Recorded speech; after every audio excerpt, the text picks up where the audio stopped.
Ama ng wikang pambansa at ito ang ating wikang Pilipino. Kahit saang dulo ng Pilipinas, mula pari hanggang hulo, hanggang saan na mga sulok sa lugar, ang wikang Pilipino o Tagalog ay maintindihan sa lahat. Sa ating paaralan, isang asignatura ang Pilipino.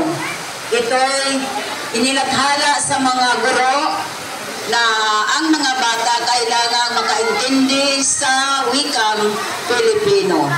Kaya ngayong hapon, ating umpisahan ang pagbukas ng formal na pagbukas sa ating palatuntunan sa tagisan ng talino at talento.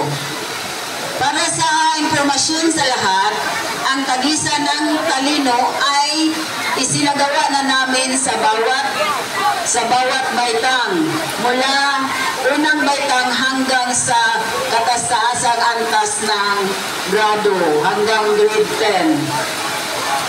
So ngayon, ang makita naman natin ang tagisan ng talento.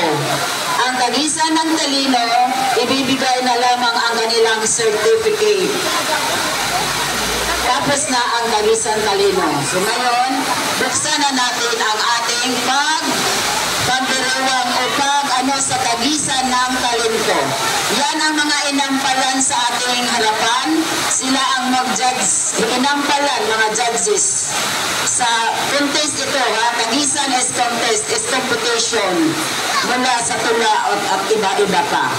Maraming salamat at magandang hapon sa ating lahat.